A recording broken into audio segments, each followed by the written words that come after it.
Parmi les chefs-d'œuvre de la littérature policière, Germaine Beaumont et Pierre Billard ont choisi pour vous ce soir Un homme en fuite, un film radiophonique de Charles Maître, d'après le roman de Michael Halliday, avec Jean-Claude Michel, Pierre Trabeau, André Valmy, Rosie Vart, Laurence Weber, Nelly Delmas et Raymond Pélissier.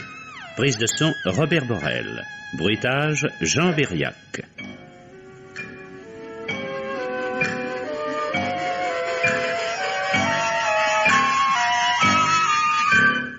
Chronique de Germaine Beaumont et Roger Régent. Réalisation Pierre Billard.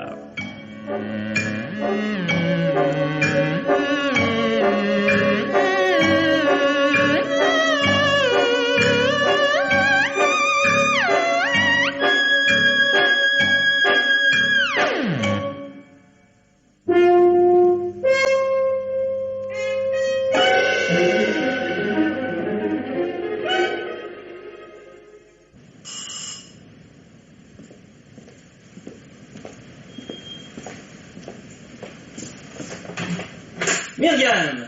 Ça, pour une surprise. Bonjour, Georges. Bonjour. Je peux entrer? Bien sûr, Léon. Que se passe-t-il? Vous partez en voyage? Attendez. Un instant, laissez-moi prendre mon souffle. Je peux m'asseoir? Drôle de question. Attendez, vous pouvez même poser votre valise, le plancher est solide ici. Merci. Alors? Je vous demande pardon d'arriver ainsi chez vous, mais... J'ai peur. Je ne sais pas où aller. Vous avez peur? Je me suis disputée avec Paul hier soir. Ça a été terrible. Alors, ce matin, j'ai profité de ce qui dormait encore pour jeter quelques affaires dans une valise et m'enfuir. Sans même savoir si sa colère d'hier n'était pas dissipée? Mais il y a des semaines que ça dure. Il devient chaque jour plus violent. Il a menacé de me tuer. Qu'est-ce que vous dites? Oui. Et c'est parce que je le crois capable que je me suis enfuie. Georges, je ne veux plus le voir, c'est fini, je veux divorcer. Non mais, enfin voyons, excusez-moi, moi je tombe des nues, mais pourquoi veut-il vous tuer? Je ne sais pas. Je ne sais pas, je crois qu'il est en train de devenir fou. Il boit de plus en plus, il s'imagine que tout le monde lui en veut, ou cherche à le tromper. À le tromper? Et l'autre jour, il a failli m'étrangler. Il criait qu'il n'était pas dupe, que vous étiez amoureux de moi, qu'il allait venir s'expliquer avec vous. Mais enfin, c'est insensé, c'est pourquoi ne pas m'avoir prévenu? Je ne sais pas. J'espérais vaguement que ça lui passerait. Avouer que son mari est alcoolique à ce point, c'est pas très agréable, vous savez. Oui, mais je comprends, mais enfin, Paul est mon meilleur ami. Pour qu'il en arrive à me soupçonner, il faut vraiment qu'il ne soit pas dans son état normal. Mais franchement, vous auriez dû m'en parler tout de suite, Myriam. Mais comprenez-moi, Georges. Comprenez-moi bien. Paul ne m'a jamais accusé d'être votre maîtresse. Non, c'est uniquement l'idée que vous puissiez être amoureux de moi qui le rend fou. Oui, je comprends. Et cela, c'est tout de même un peu la vérité, non? Et après?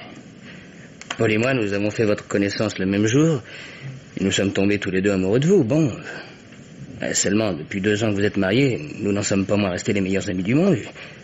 Et si Paul n'a jamais eu à douter de ma loyauté, en revanche, il connaissait parfaitement mes sentiments.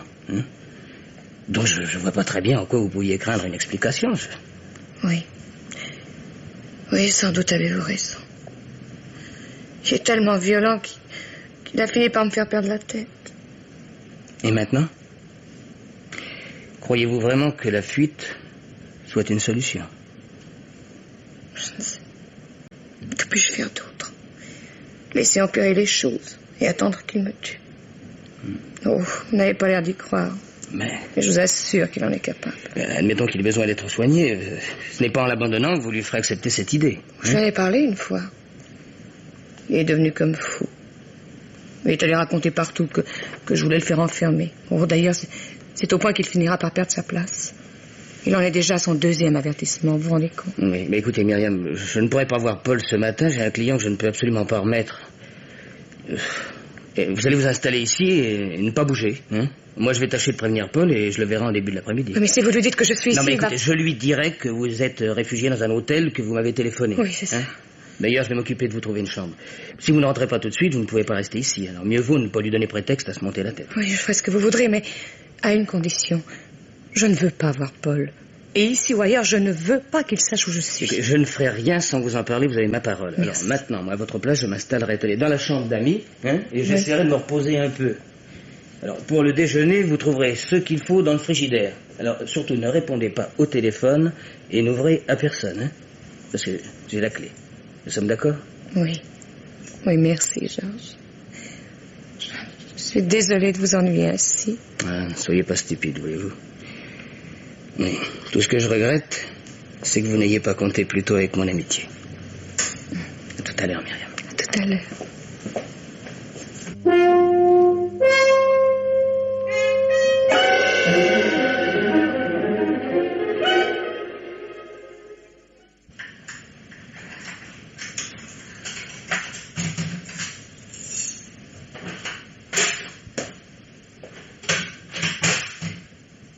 Myriam? Myriam, où êtes-vous? C'est moi, là, Georges. Puis-je entrer? Myriam?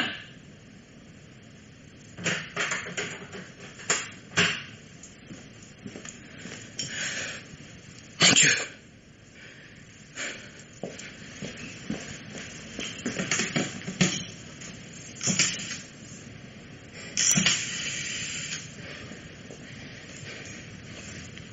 Allô? Scotland Yard, j'écoute. Excusez-moi, c'est une erreur.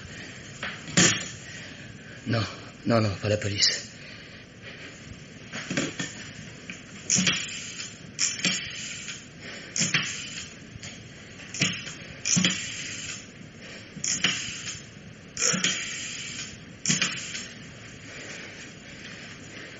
Agence Prince, qui demandez-vous? Richard Penn, de la part de George Malen. Dites que c'est urgent, très important. Quittez pas, je vais voir s'il est là. Merci. Oui? Ah, Richard Penn? Oui, c'est moi. Comment allez-vous, monsieur Malen? Mal, très mal. Oh. Que puis-je faire pour vous? Venir me voir sans perdre une seconde. J'habite Great Terrace, au numéro 36. Écoutez, je ne peux rien vous dire par téléphone, mais j'ai absolument besoin de vous voir. Bon, très bien, Malen. Je saute dans ma voiture, je serai chez vous dans 10 minutes.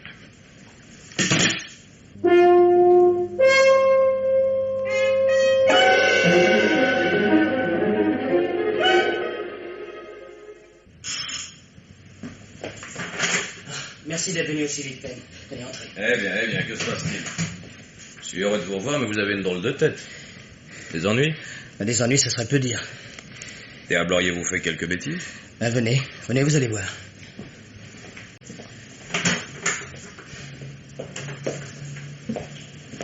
Ah, ça, vous avez raison. C'est plus qu'un ennui. Qui est-ce? Paul Hope, mon meilleur ami.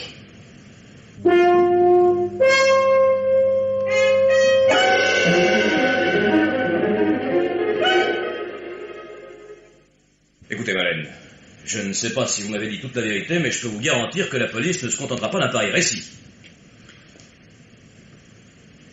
Enfin, bon sang, est-ce que vous vous rendez compte? Vous quittez votre appartement en y laissant la femme de votre meilleur ami, et après lui avoir bien recommandé de l'ouvrir à quiconque. Oui. Bon, venez quelques heures plus tard, et qu'est-ce que vous y trouvez? Le meilleur ami en personne étranglé avec la ceinture de votre robe de chambre. Et tout ce que vous avez à dire, c'est que vous ne comprenez pas, mais que Myriam est sûrement innocente. Mais je suis certain qu'elle n'y est pour rien, aussi sûr que je vous vois. Bon, admettons. Dans ce cas, c'est sur vous-même que se porteront les soupçons. Une femme que vous aimez quitte son mari pour s'installer chez vous. Le mari vient pour la reprendre, et vous tuez le mari. C'est on ne peut plus simple. Mais écoutez, Penn, primo, Myriam n'était pas ma maîtresse. Et secondo, en admettant même que Paul ait su qu'elle se cachait ici, jamais ne lui a rouvert la porte.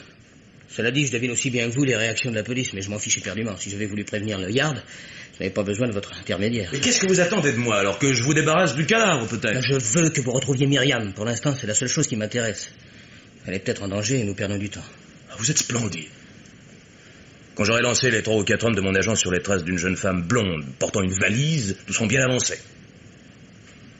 Il n'y a que la police pour la retrouver. Et encore, ça ne sera pas facile. Et d'habitude, je ne rentre jamais chez moi avant 6 heures du soir. Cela nous laisse 2 bonnes heures d'avance et vous pouvez les mettre à profit. Non? Les voisins ont très bien Les voisins ont très bien pu vous voir rentrer. Et vous aurez du mal à expliquer pourquoi vous avez attendu 2 heures avant de prévenir la police. Eh bien, ils en concluront que je suis coupable. Seulement, ça n'aura aucune importance parce que je serai parti. Mais autrement dit, vous préférez endosser les soupçons plutôt que de les voir portés sur Myriam Hope. Dans le fond, ça signifie peut-être que vous n'êtes pas tellement certain de son innocence. Pensez ce que vous voulez, ça m'est égal. Myriam est innocente, et moi aussi.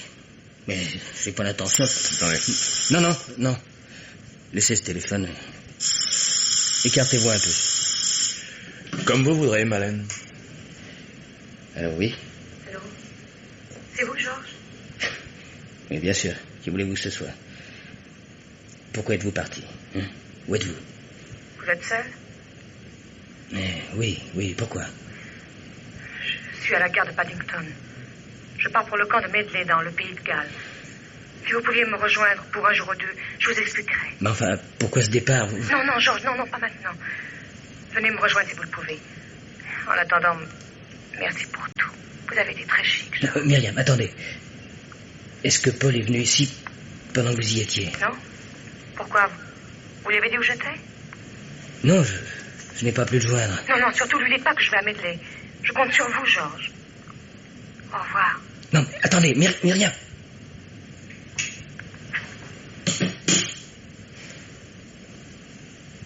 Où est-elle? À la gare. Elle est sur le point de partir et je ne sais pas dans quelle direction. Vous en êtes sûr? Oui, parfaitement. Bon, écoutez, maintenant, je vais vous demander une faveur, Pen. Laissez-moi et oubliez tout ça. J'ai eu tort de vous appeler et vous ne pouvez pas m'aider. Non. Non, désolé, mais vous m'avez mis dans le même pétringot, mon cher. Si quelqu'un m'a vu entrer et que la police l'apprenne, je ne donnerai pas cher de ma licence. Mais la police, vous n'avez que ce mot-là à la bouche. Moi, je pense à... À Myriam Hope, je sais. Et vous êtes tout prêt à risquer la corde à sa place avant même de savoir si elle s'en trouve menacée. Seulement, vous semblez ignorer qu'en vous enfuyant, vous signez quasiment ce crime. Et que vous empêcherez ainsi la police de chercher une autre piste. En admettant qu'il y en ait une. Non, allez-vous-en, Pen, allez-vous-en. Écoutez, dénoncez-moi si vous estimez que c'est votre devoir, mais accordez-moi une demi-heure de répit. Une demi-heure, hein? C'est tout ce que je vous demande. Vous allez commettre une erreur peut-être irréparable, Malène. J'ai bien envie de vous en empêcher. Un bon conseil. N'essayez pas. Comme il vous plaira. Sans doute suis-je idiot, mais je vais vous laisser 1 heure d'avance. Ensuite, et quoi qu'il advienne, j'essaierai de prouver votre innocence. Vous y croyez donc? Si vous l'aviez tué, je ne vois pas très bien pour quelle raison vous auriez fait appel à moi. Vous ne voulez vraiment pas m'indiquer la destination de Madame Hope? Je l'ignore. Bon. Ne touchez pas au corps, surtout. Et si par bonheur vous retrouviez votre bon sens, profitez-en pour appeler la police. Au revoir, Malène.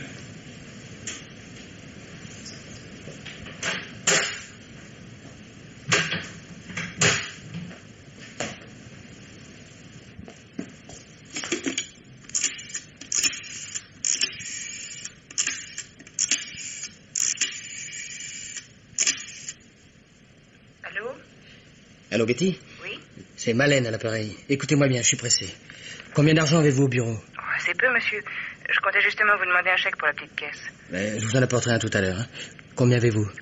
5 ou 6 livres, pas plus. Mais si ça peut vous être utile, je viens justement de prélever 10 livres à mon compte. Bon, voyez tout de même si les dactylos ne peuvent pas y ajouter quelque chose, hein. J'arrive.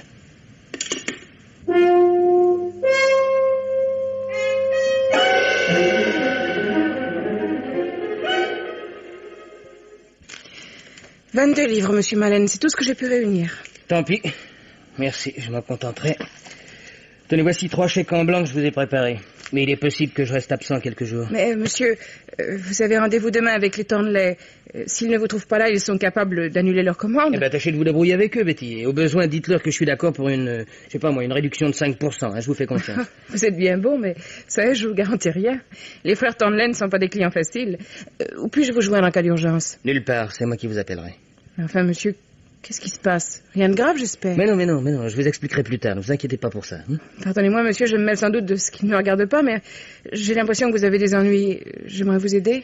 Oui, merci Betty, mais pour l'instant, vous ne pouvez rien. Mais si j'ai besoin de vous, je vous appellerai. Et monsieur Hope? Quoi, monsieur Hope? Il a téléphoné plusieurs fois ce matin. À quelle heure? Bon, la dernière fois vers midi. Comme je ne savais pas où vous joindre, je lui ai dit d'essayer chez vous. Et qu'est-ce qu'il vous a dit? Seulement qu'il avait besoin de vous voir d'urgence. Et qu'est-ce que je dois lui dire s'il rappelle? Il ne rappellera pas. À ce propos, Betty, essayez de ne pas croire tout ce que l'on va peut-être vous raconter.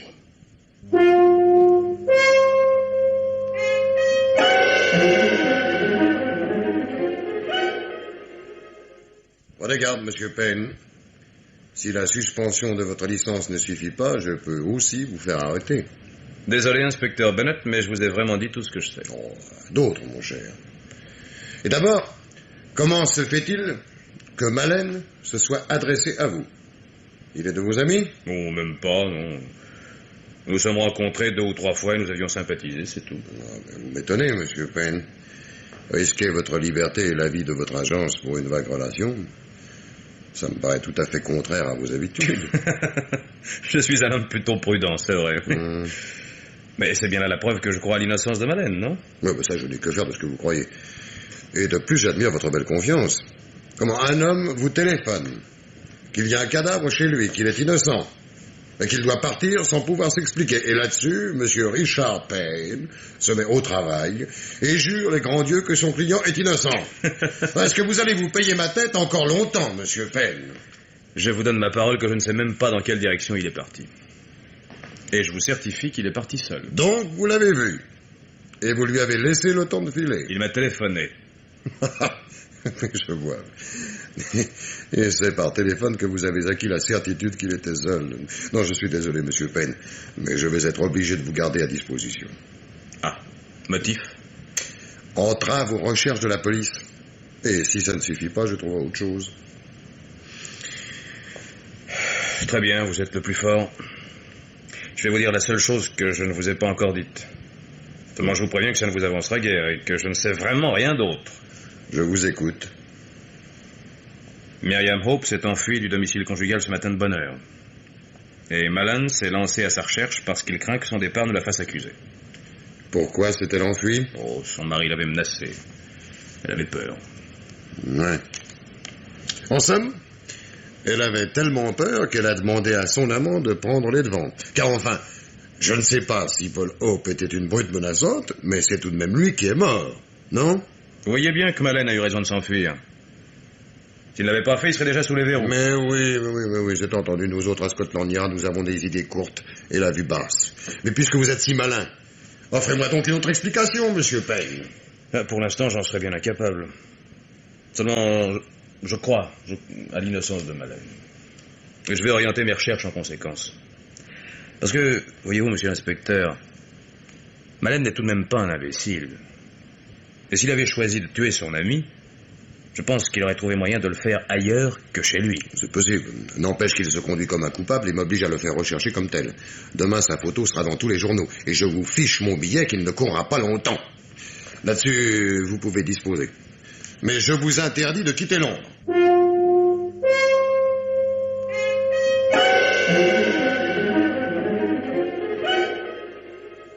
Alors, Bennett? Je crois que nous tenons une piste, monsieur. Parmi tous les témoignages qui nous sont parvenus, j'en ai trouvé 2 qui émanent du pays de Galles et qui concordent parfaitement. Pardon.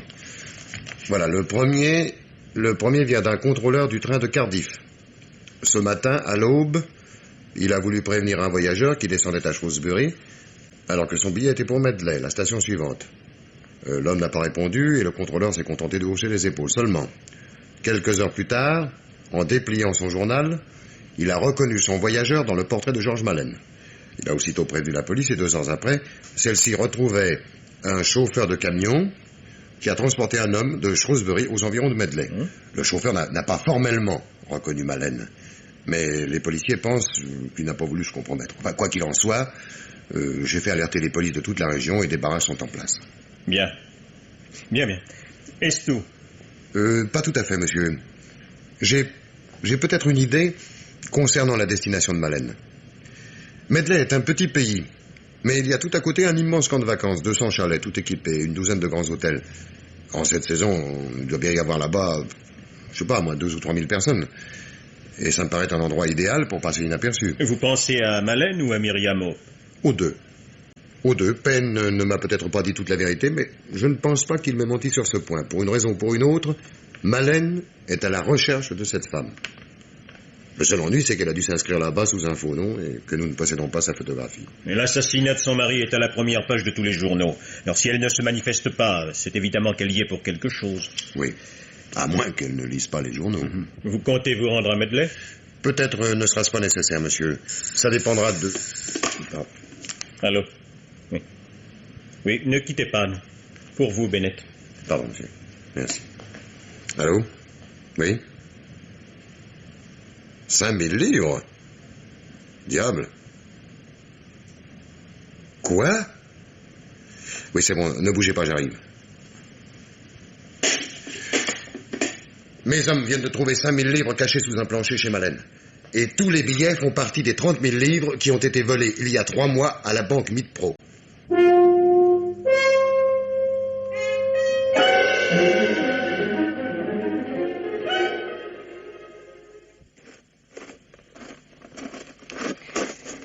S'il vous plaît, monsieur, où dois-je m'adresser pour louer un chalet? À la réception, premier bâtiment à gauche, mais je ne pense pas qu'il y ait quelque chose de libre avant la semaine prochaine. Merci, je vais voir tout de même. Monsieur Malène, vous venez de vous trahir, mais ça n'a pas d'importance. Avec moi, ça n'a aucune importance. Mais je ne comprends pas, vous devez faire erreur. Dans ce cas, excusez-moi, mais je vous signale tout de même qu'il y a 2 policiers à la réception et une bonne douzaine d'autres qui rôdent dans le camp. Mais qui êtes-vous? Non, une simple estivante. Chut, attention. Prenez-moi dans vos bras, vite. Mais vite, voyons. Maintenant, continuez de me serrer de près et prenons l'allée de droite. Mon chalet est à 200 mètres. Oui, je sais, vous n'êtes pas trop rassuré, mais vous n'avez guère le choix. Allons, venez. Et vous êtes seul dans votre chalet? Oui, rassurez-vous. Et les voisins? La vie est très libre ici et on ne s'occupe pas beaucoup les uns des autres. Mais dites-moi, pourquoi faites-vous cela? Un peu de patience, nous arrivons. Et rendez-moi mon bras que je puisse prendre la clé.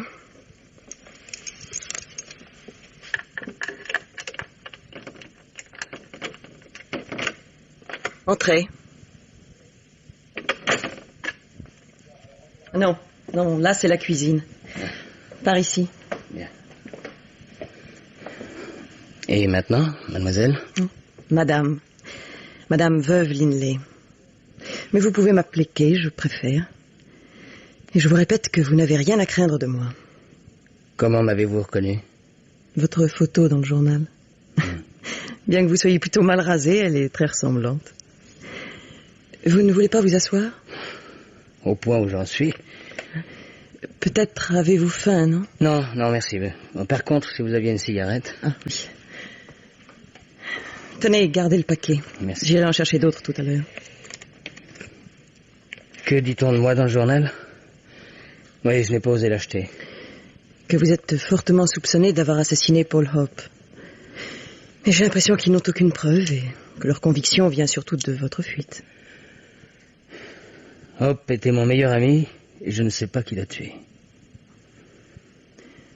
Pourquoi êtes-vous ici? J'aimerais vous aider, monsieur Malène. Seulement pour cela, il faut que vous ayez confiance en moi. Mais enfin, pourquoi? Oui. Au nom de quoi voulez-vous m'aider? Oh, c'est une assez longue histoire qui n'a rien à voir avec vous. Et qui vous dit que je n'ai pas menti, que je n'ai pas tué cet ami? Vous me le dites. Et puis, vous n'avez pas une tête d'assassin. Et de toute façon, j'aime encore mieux risquer d'aider un coupable que de livrer un innocent. Je me suis enfui pour retrouver une amie. Une amie qui doit être ici et qui risque d'être soupçonnée également.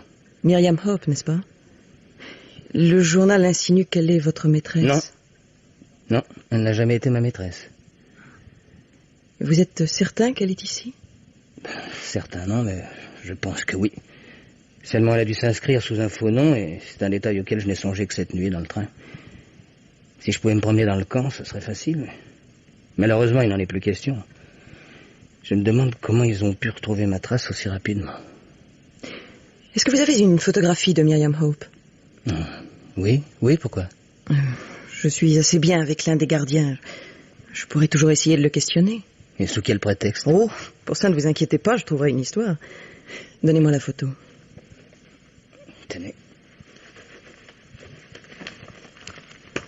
En voilà. Merci.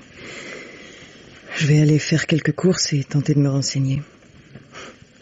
À votre place, je prendrai une bonne douche et je me reposerai un peu. De toute façon, même si je retrouve votre ami, vous ne pourrez pas sortir avant la nuit. Non, mais soyez prudente, je vous en prie. Il s'agit d'un crime et je ne veux pas que vous alliez jusqu'à vous compromettre pour moi. Ne vous en faites pas. Mais enfin, pourquoi faites-vous tout cela? Écoutez, Mark Linley, ce nom ne vous dit rien? Non, rien du tout. Un fait divers d'il y a déjà 6 ans. De même que vous, mon mari a été soupçonné d'un crime qu'il n'avait pas commis. Seulement, on ne s'est aperçu de son innocence qu'après qu'il eût été pendu.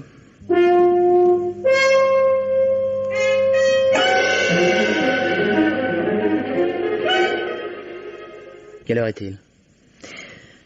À peine 9 heures. Non, vous ne pouvez pas y aller maintenant, il ne fait pas assez nuit. Mais tant pis, je ne peux pas attendre. Je vous en prie.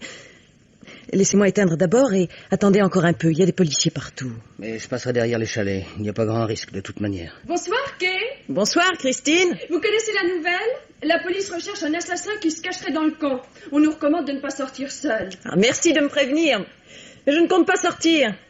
À demain, Christine. À demain. Bonne nuit, Kay. Décidément, ils ont vraiment l'air d'être persuadés que je suis là. Mais cette fois, je ne peux plus attendre davantage. Pourquoi ne voulez-vous pas que je vous accompagne? Vous l'avez entendu, il recherche un homme seul. Mais vous n'avez déjà pris trop de risques. S'ils finissent par me prendre, je ne veux pas que vous soyez mêlés à cette histoire. Ne restez pas longtemps là-bas, c'est trop dangereux. Ensuite, revenez ici et je vous aiderai à sortir du camp. Frappez 3 petits coups lorsque vous reviendrez. Bien, entendu, Kay. Merci pour tout. Si vous ne me revoyez pas, c'est qu'ils m'auront mis le grappin dessus. Ne plaisantez pas avec ça, je vous en prie. Et ne vous trompez pas. Chalet 121, allée 14. Oui, bon, ben, c'est noté. J'espère vraiment vous revoir, Kay.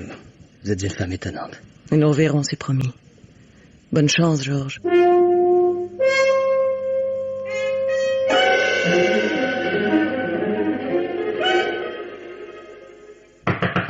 Qu'est-ce que c'est? Madame Linley. C'est moi, oui. Ouvrez vite. La police est sur le point de vous rendre visite. La police? Vite, je vous en prie. Je suis un ami de George Malan. Mais je ne comprends rien à ce que vous me dites. Qui êtes-vous? Les policiers ont bavardé avec le gardien à qui vous avez montré une photographie de Marianne Hope. Ils sont allés au chalet 121, mais ils vont sûrement venir ici aussi. Mais alors c'est fini. Georges vient de partir là-bas. Il y a longtemps? 5 minutes à peine. Dans ce cas, je vais l'attendre. S'il réussit à leur échapper, il reviendra sûrement ici. Mais quoi? Comment savez-vous tout cela? Je suis venu avec les hommes du garde. Je leur ai promis de raisonner Georges si je le retrouvais avant eux. Comment vous voulez qu'il se livre? De toute façon, maintenant, il ne pourra plus échapper bien longtemps. Enfin, c'est de la folie! Quand ils le tiendront, ils ne chercheront plus rien. Ils vont s'empresser de le faire pendre et voilà tout. Non, je ne crois pas. Un fait nouveau est intervenu qui exige d'être éclairci. Et le témoignage de Myriam Hope sera très important, lui aussi. Vous prétendez être un ami de Georges, mais vous faites bon marché de sa liberté. Quand il sera derrière des barreaux et que la machine judiciaire sera en marche, il sera peut-être un peu tard pour le... Ah, le voilà. Entrez vite. Votre ami est là. Mon ami? C'est moi, Georges. Comment avez-vous pu leur échapper? Quand je les ai vus arriver, j'ai sauté par la fenêtre. L'un d'eux a voulu me poursuivre, mais j'ai réussi à le semer. Vous avez vu Myriam? Je l'ai vu, oui. Étranglée, avec la ceinture de sa robe de chambre.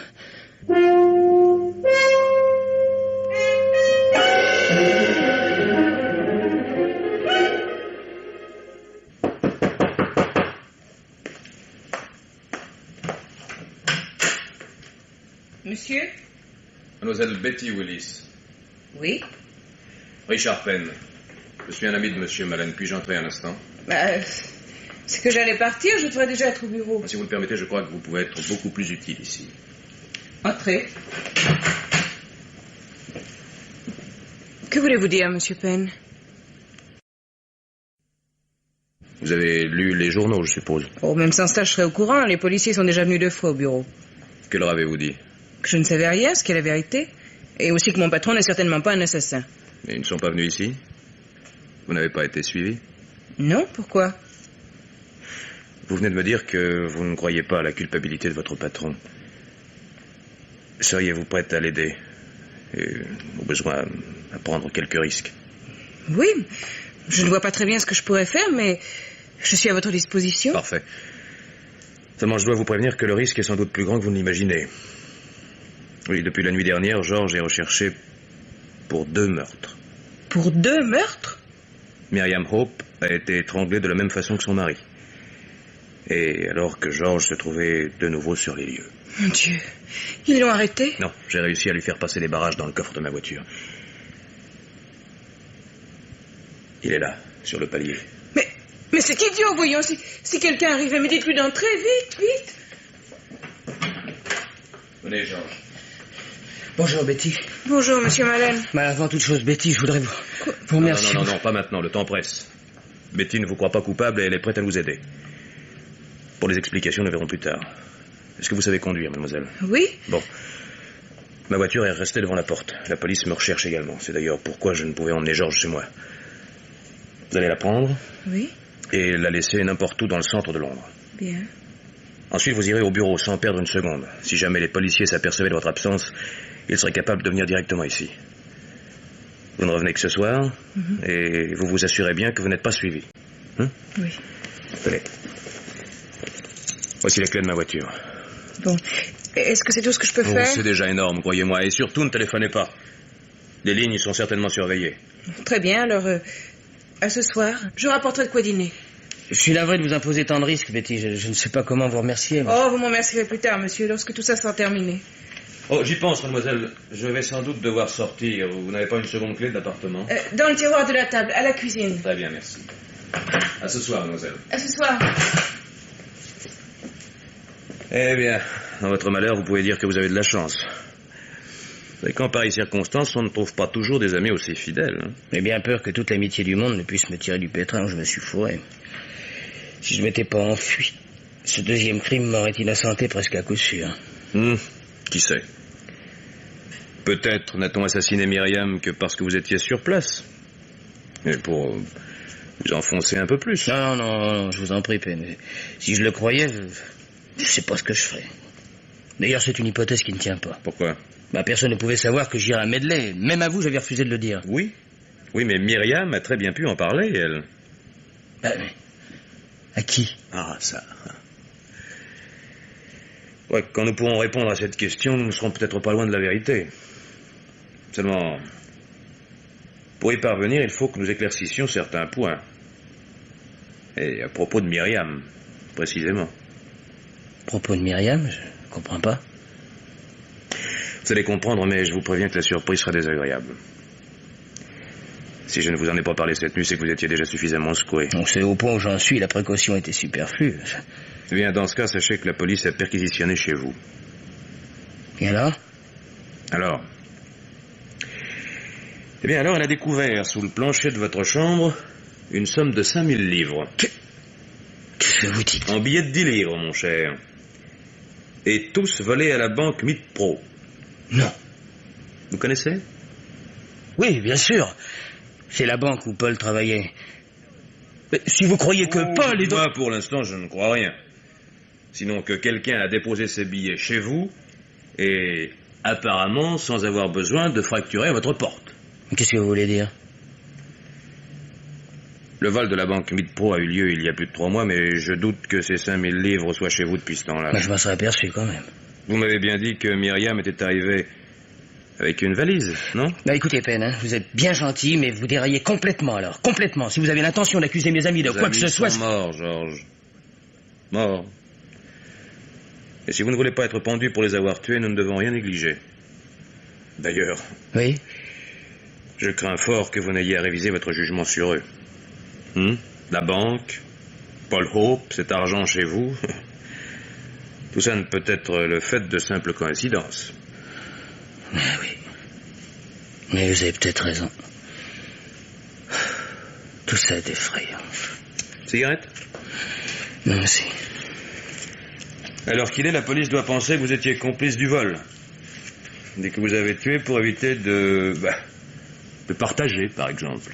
Si. Merci. Ça se tient même parfaitement. Nous ne chercherons pas plus loin. Donc c'est à nous de découvrir la véritable piste. Mais vous en parlez comme si nous étions libres de nos mouvements, alors. Ce ne sera pas la première fois que je jouerai à cache-cache avec ces messieurs du Yard. J'ai des hommes sûrs qui travaillent pour moi et que je peux joindre sans passer par mon bureau. D'autre part, ma photographie n'ayant pas été diffusée, je peux me risquer au dehors. Seulement, avant toute chose, il nous faut un point de départ. Et il n'y a probablement que vous qui puissiez le trouver. Je vous ai dit, je vous ai redit ce que je sais. Je vous jure que je ne vous ai rien caché, rien. Non, attendez. Je ne parle plus de la visite de Myriam et de la suite. Je parle du vol de la banque. 30 000 livres ont brusquement disparu d'une banque. Hein? Mais... Et s'il est évident qu'un ou plusieurs membres du personnel ont participé à l'entreprise, aucun soupçon n'a pu être matérialisé et il n'y a pas eu d'arrestation. Bon. Oui. Aujourd'hui, la police pense que vous étiez dans l'affaire et que vous avez supprimé vos complices. Or, si elle se trompe en ce qui vous concerne, elle a certainement raison quant au mobile des 2 meurtres. Ils sont directement liés au vol de la banque. Et c'est de ce côté-là qu'il faut chercher. Ouais, vous devez être dans le vrai, oui. Mais malheureusement, si vous comptez sur moi, j'ai bien peur que vous ne soyez déçus. Réfléchissez. Réfléchissez bien. Oui. Vous étiez l'ami de Hope. Et le vol a eu lieu il y a plus de 3 mois. Oui. Donc vous avez dû le voir après le vol. Vous en avez certainement parlé. Non? Je ne l'ai revu que 2 ou 3 fois. Évidemment, s'il a vraiment trempé dans cette affaire, ça pourrait expliquer son changement d'humeur et le fait qu'il se soit mis à boire, ça. Vous doutez encore qu'il y soit pour quelque chose? Bon, je ne sais pas, Ben, je sais pas. Mais croire à la culpabilité d'un ami, c'est déjà difficile, mais alors, lorsque cet ami est mort, c'est terrible, hein, c'est terrible. Quels ont été ses commentaires après le vol? Eh bien, il disait n'avoir aucune idée, ne soupçonner personne. Ses collègues disaient de même. Ses collègues? Oui, 2 hommes qui se trouvaient chez lui un soir. Il les a présentés, d'ailleurs. Vous vous rappelez leur nom?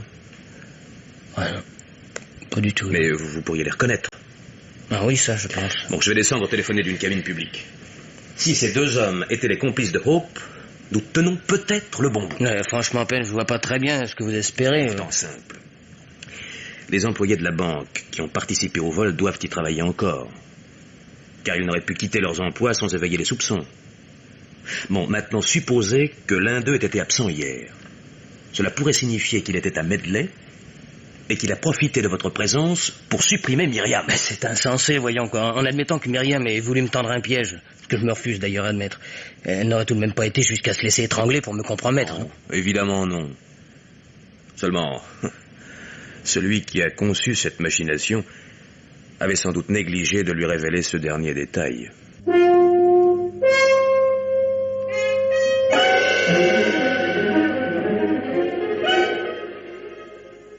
Un autre fruit, monsieur. Non, merci Betty, c'était parfait. Je vais faire un peu de café. C'est tout de même bizarre que monsieur Penn ne soit pas revenu. Vous croyez que c'est bon signe? Bah, tout ce que je sais, c'est qu'il ne travaille pas seul. S'il était tombé entre les mains de la police, il aurait sûrement trouvé le moyen de nous prévenir. Vous le connaissez depuis longtemps? Oh, pas très longtemps, non? Pourquoi?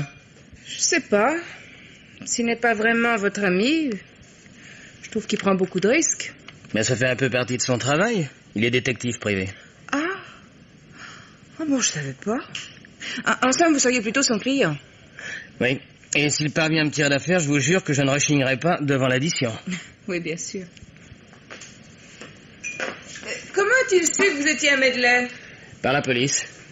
Tiens, c'est drôle. Non, je pensais pas que Scotland Yard collaborait avec les détectives privés. Collaborer, c'est beaucoup dire, vous savez. Ils ont dû penser que Penn leur serait utile, tout simplement. Oui, sans doute. Vous l'aimez fort, le café? Oui, assez fort, oui.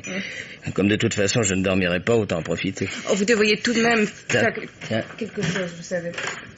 Vous dérangez pas, j'ai la clé. Bonsoir, mademoiselle. Bonsoir, Georges. Pas trop inquiet? Bah, tout de même, si. J'ai l'impression de vous attendre depuis 8 jours, moi. Vous ramenez quelque chose? Je pense que oui. Mais c'est finalement vous qui allez en décider. Je vous apporte la collection complète des photographies du personnel de la banque Midpro. Oh, félicitations, mais ça n'a pas dû être facile, non? plus que vous ne pensez. Du moment qu'on parle de retrouver le magot, le chef de sécurité de la banque est prêt à tout. Ceci dit, et avant de passer aux choses sérieuses, j'ai l'impression qu'il y a du café dans l'air, non? J'allais vous le proposer. Bien. Je vous sers dans 2 minutes. Alors... J'ai téléphoné à l'inspecteur Bennett.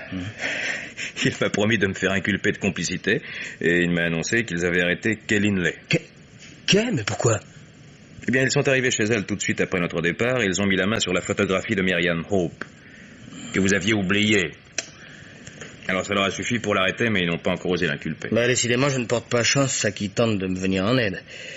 Il ferait mieux de me rendre avant qu'il en soit de même pour Betty et pour vous. Au point où nous en sommes, notre seule chance est de découvrir nous-mêmes la vérité. Bon, maintenant, regardez bien ces photos. Oui. Voilà. Et prenez votre temps. Oui. L'assassin est peut-être dans l'eau. Voilà, bien fort et bien chaud. Enfin, qu'est-ce que c'est que tous ces gens-là? Les employés de la banque Midpro. Et je vous signale que l'un d'eux s'est fait porter malade depuis 48 heures. Vous direz que ça vous fait plaisir? Énormément, chère mademoiselle, énormément. Ah. Combien de sucre? 3, merci. Et vous, monsieur Mal? Ça y est. Hein? Penn. Voilà les 2 hommes que j'ai rencontrés chez les Hope. Holling et Carpenter. George, cette fois, je crois que nous y sommes. C'est le dénommé Carpenter qui n'a pas paru à la banque depuis 2 jours. Et la chance est décidément avec nous, car ce monsieur est rentré chez lui il y a 1 heure en compagnie d'un autre homme. Comment le savez-vous? Carpenter étant le seul employé de la banque à s'être absenté, il fallait qu'il soit notre homme. Et c'est pourquoi j'ai fait surveiller immédiatement son domicile. Si nous trouvons un taxi tout de suite, nous pouvons y être dans 1 demi-heure. Mais enfin, vous n'allez tout de même pas y aller. Si vous avez raison, cet homme est dangereux. Ne vous inquiétez pas, j'ai pris mes précautions. Un Colt pour moi et un joli petit automatique pour vous, George. Tenez. Mais c'est stupide, enfin voyons, maintenant que vous connaissez la vérité, pourquoi ne pas prévenir la police? Étant donné que nous n'avons pas l'ombre d'une preuve, je doute que la police nous écoute. Il faut le faire avouer. Et nous n'y parviendrons que si nous réussissons à lui faire peur. Tout de même, c'est terriblement risqué. Impossible de faire autrement. Vous n'avez jamais entendu parler des malfaiteurs qui dénoncent leur chef? Je comprends pas. Bon, supposez, en mettant les choses au mieux, oui. Supposez que la police nous écoute et qu'elle arrête Carpenter et Halling. En admettant qu'ils avouent. Ils avoueront avoir été complices du vol, mais certainement pas des 2 meurtres. Ils prétendront que Hope et Malone étaient les chefs de la bande, que Malone a tué son rival, et qu'il a finalement été obligé de tuer également Myriam.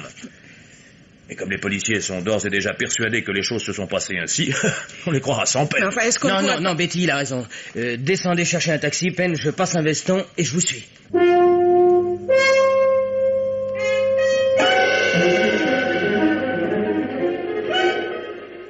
Je ne pense pas qu'ils aient une raison de se méfier.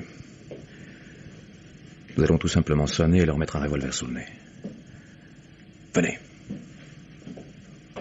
Lâchez cette arme, Penn. Et vous, Malène, les mains en l'air. Vous pouvez ouvrir, vous autres, nous maintenant. Je suis ravi de vous revoir, Penn. Et de faire enfin votre connaissance, monsieur Malène. Entrez par là. Prenez place dans ces fauteuils et tâchez de les apprécier et vous n'en reverrez sûrement pas de pareil avant longtemps. Ne faites pas attention, George. Malgré les apparences, l'inspecteur Bennett n'est pas tellement ferme. Taisez-vous, Penn, et ne faites pas trop le malin. Vous avez peut-être cru de bonne foi à l'innocence de votre client, mais vous avez tout de même été trop loin et ça risque de vous coûter cher. Pourquoi parler au passé, monsieur l'inspecteur? Je crois toujours à l'innocence de George Malène. Ah oui. Eh bien, dans ce cas, expliquez-moi donc un peu ce que vous veniez faire ici, revolver en main. Je comptais obliger le dénommé Carpenter à avouer les meurtres de Paul et de Myriam Hope. Ça, c'est bien ce que je disais. Malène vous a parfaitement embobiné. Pour un peu, vous l'auriez même débarrassé de ses derniers comparses. Je ne comprends pas. Vous fatiguez plus. Carpenter et Halling ont avoué leur participation au vol de la banque et ils sont déjà en route pour la prison. Quant à vous, Malène, je vous arrête pour l'assassinat de Paul Hope et pour celui de sa femme Myriam. Vous êtes libre de ne parler qu'en présence d'un avocat, mais tout ce que vous direz dès maintenant pourra être retenu contre vous. Aucune importance, il n'a rien à dire. Mais avant que vous ne m'arrêtiez, moi aussi, je serais curieux de savoir comment vous avez découvert aussi soudainement Carpenter et Halling. Je pourrais vous dire que nous les soupçonnions depuis longtemps, mais vous ne me croiriez pas. Alors, disons que nous avons bénéficié d'une aide extérieure. Mon Dieu, Ben, il n'y a qu'une seule personne qui savait... Un instant, Georges, taisez-vous. Puis-je vous demander depuis combien de temps vous êtes arrivé ici, monsieur l'inspecteur? Vous renversez les rôles, monsieur Penn. On vous a prévenu par téléphone. Et il y a de cela une demi-heure à peine. Exact? Oui, c'est exact. Et je peux même vous dire que votre correspondant était une femme. Une chance sur deux, mais vous avez perdu, c'était un homme. 2 personnes pouvaient savoir que je viendrais ici. Betty Willis, la secrétaire de Malen, et le chef de la sécurité à la banque Midpro. Pourquoi pas le directeur de Scotland Yard, pendant que vous y êtes? Écoutez, inspecteur, votre conviction est faite, vous tenez Malen et votre tâche est terminée. Pourtant, je vous jure que Malen est innocent. Il reste peut-être un dernier moyen de le prouver, mais demain il sera trop tard. Laissez-nous cette chance, je vous en prie. Si vous croyez que je vais vous laisser libre...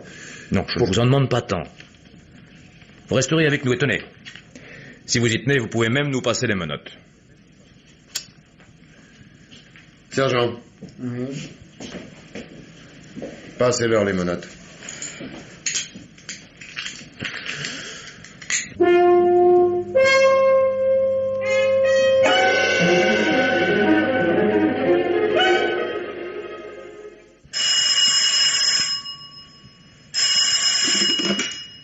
Allô?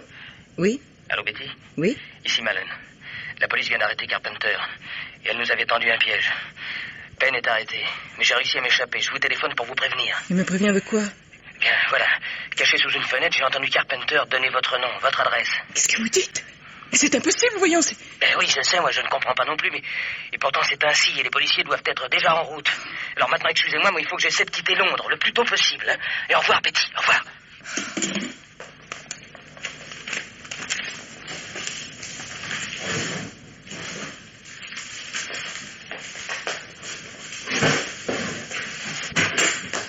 Trop tard, Betty. Vous pouvez laisser cette valise. Je vous présente l'inspecteur Bennett et le sergent Dorian de Scotland Yard. Que voulez-vous? Qu'est-ce que tout ça veut dire? Mais ça veut dire que vos amis Carpenter et Halling n'ont pu se résigner à aller seuls en prison. Ne pensant qu'à sauver leur peau, ils ont préféré dire toute la vérité. Mais quelle vérité? Ce sont eux qui ont tué, je ne l'ai su qu'après. S'ils m'avaient mis au courant, jamais j'aurais accepté. Je crains que ce soit votre parole contre la leur, mademoiselle. Mais je vous jure que c'est la vérité, je ne savais pas. Pour la banque, oui, mais pas pour le reste. Si vous dites vrai, vous pourrez peut-être le prouver en nous racontant votre version de l'affaire. Seulement attention, le moindre mensonge pourrait vous perdre. C'est Carpenter qui a tout déclenché. Un instant. Comment le connaissiez-vous? Paul Hope venait souvent au bureau de M. Malen. Un jour, il est venu avec Carpenter. Enfin, nous avons sympathisé. Oui, peut-être voulez-vous dire que vous êtes devenue sa maîtresse.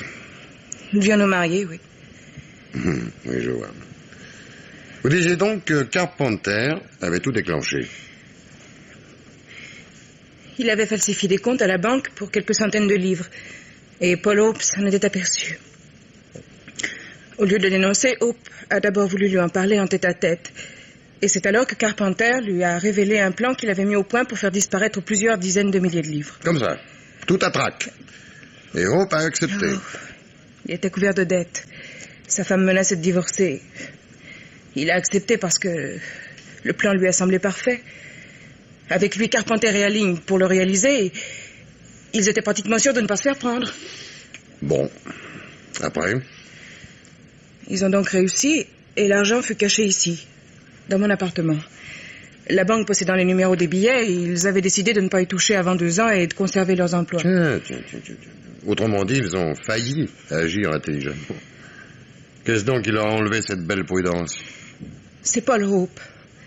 Il a eu des remords et il s'est mis à boire. En ces derniers temps, il était devenu comme fou. Il voulait tout avouer, rendre l'argent et il parlait sans cesse de demander conseil à Malen, son ami. C'est d'ailleurs ce qui a donné l'idée à Carpenter. Quelle idée? Allons, parlez. Eh bien... Carpenter était persuadé que Hope finirait par tout raconter. Alors... Notez que tout ça, je l'ai su qu'après. Sur le moment, ils se sont bien gardés de me dire quoi que ce soit. Oui, c'est entendu, ça. Continuez. Halling ayant décidé qu'il fallait tuer Hope, Carpenter a pensé à compromettre Malen pour le cas où il saurait déjà quelque chose. En laissant chez lui le cadavre de Paul et une partie de l'argent, il était certain qu'il ne pourrait se disculper. Attendez un peu. Vous voulez dire que Miriam Hope a préparé avec les autres l'assassinat de son mari? Non. Elle était d'accord pour compromettre Mallon, mais seulement en déposant les billets chez lui. Non, là, je ne comprends pas. Mallon était un ami pour Myriam Hope. En admettant même qu'il ait accepté de lui jouer ce méchant tour, qu'en fallait-il que ce soit pour quelque chose? Or, sans la mort de Hope, le dépôt des billets ne s'explique pas. Myriam Hope ne pensait qu'à l'argent, elle en était malade, là. Les menaces de son mari avaient provoqué une véritable dépression nerveuse. Elle ne savait plus très bien où elle en était. Alors, lorsque les autres lui ont dit qu'elle pourrait s'enfuir toute seule avec 5000 livres pour elle, elle a fait tout ce qu'ils lui ont dit. C'est-à-dire? Elle s'est rendue chez Mallon, avec une valise qui contenait 5000 livres. Oui. Elle devait au besoin y rester plusieurs jours, mais Mallon a été obligé de la laisser seule. Elle a donc prévenu Carpenter, qui est venu l'aider à cacher les billets. Et puis, ils sont partis ensemble pour la gare, d'où Myriam devait partir pour Medley. Mais pourquoi ce départ, s'il ne savait pas ce qui allait suivre? Il avait vraiment décidé de fuir son mari, tout simplement. L'un de nous devait lui porter l'argent là-bas. Et tout de suite après leur départ, Aline est entrée dans l'appartement par une fenêtre laissée ouverte et il m'a téléphoné. Il m'a raconté que Paul Hope s'était barricadé chez lui et qu'il fallait absolument le faire sortir. Je dois appeler Hope pour lui dire que Mallon l'attendait chez lui de toute urgence. Et bien entendu, vous ne saviez pas que c'était là un rendez-vous avec la mort. Mais non, je ne savais pas, non! Hope barricadé chez lui, c'était très vraisemblable, j'ai marché. D'autant que j'étais la seule à pouvoir lui téléphoner de la part de Mallon, vous comprenez? Admettons. Hope s'est donc rendu chez Mallon pour se faire étrangler par Aline, qui l'attendait. Mais pourquoi Myriam a-t-elle attiré Mallon à Medley? Et comment a-t-elle su à quel moment l'appeler? Bien après le meurtre. Aline est restée dans les parages et l'a prévenue du retour de Mallon. Elle devait l'attirer à Medley, soi-disant, pour laisser à la police le temps de découvrir les billets. Ouais. Et sous quel prétexte Carpenter a-t-il finalement accompagné Madame Hope à Medley? Mais il n'a pas voyagé avec elle. Il a guetté l'arrivée de Mallon. Il a pris le même train que lui. Dans quel but? Il craignait les réactions de Myriam lorsqu'elle apprendrait la mort de son mari. Oui, je vois. Il les craignait même tellement qu'il a jugé plus sûr de l'étrangler à son tour. Avec Mallon sur place et déjà recherché par la police, il ne risquait pas grand-chose. Oui, c'est ça. Décidément, ces messieurs n'aiment pas les risques. Et pour être encore en vie, vous n'avez pas dû protester bien fort. J'étais terrorisée. Oui, c'est bien. Vous expliquerez tout ça à vos juges. Dites-nous plutôt qui a téléphoné à la police tout à l'heure. Carpenter. Carpenter? Vous voulez dire qu'il s'est dénoncé lui-même? Oui. Quand je lui ai prévenu que Richard Penn avait découvert la vérité et arrivé chez lui, il a préféré prendre les devants. Il pensait qu'en avouant le vol, les deux meurtres resteraient au compte de Mallon. C'est en quoi il avait parfaitement raison, mademoiselle. Car sans le récit détaillé que vous venez de nous faire, George Mallon ne se serait peut-être jamais tiré d'affaire. Qu'est-ce que vous dites? Richard Penn avait compté sur votre affolement et il a eu raison. Mes compliments, mon cher, vous connaissez les femmes. C'est préférable. Dans certains cas, elles sont presque aussi dangereuses que la police. Eh bien, je suppose que j'ai mérité pareille réplique. Alors n'en parlons plus. Voyez-vous autre chose à demander à cette jeune personne? Non. Je préférerais que nous allions délivrer Mallon et que vous lui remettiez la clé qui ouvre la cellule de Kay Linley. Ils seront sans doute très heureux de se revoir. Et ça prouvera une fois de plus qu'à quelque chose. Les malheurs sont bons.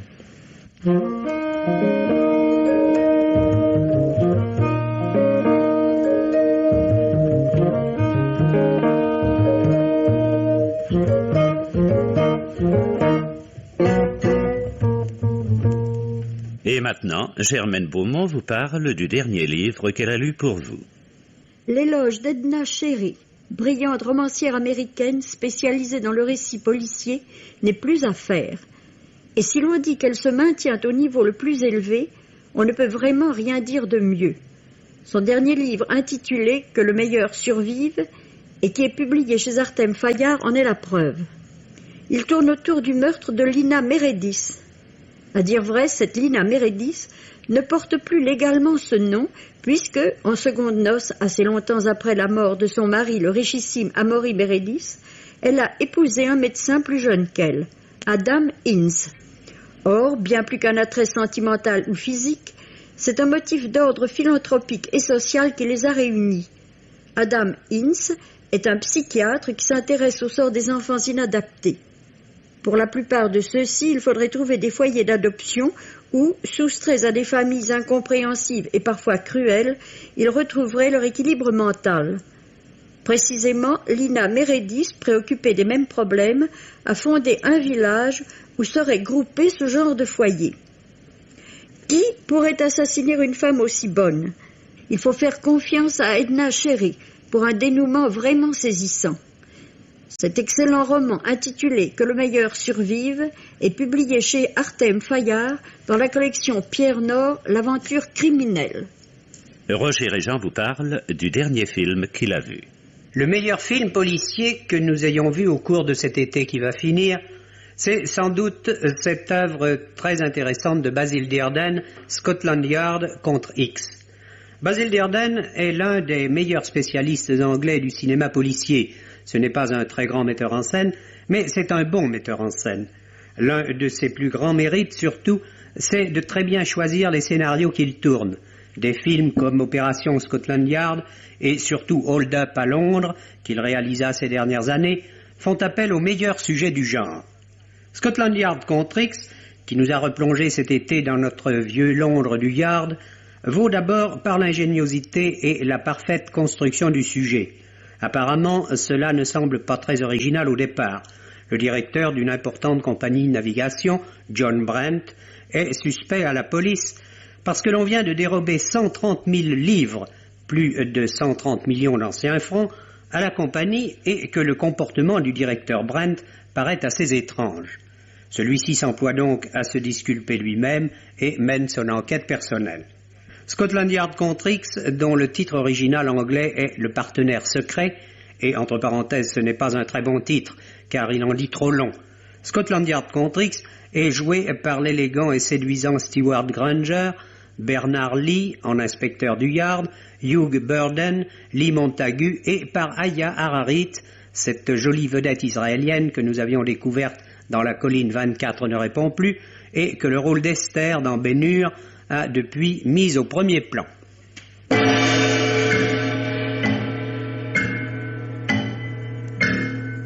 Les maîtres du mystère.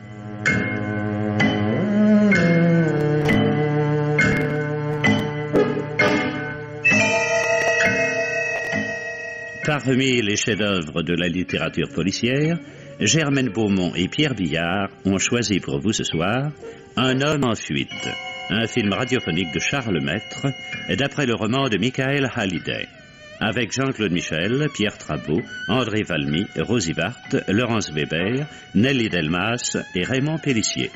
Prise de son Robert Borel, bruitage Jean Berriac.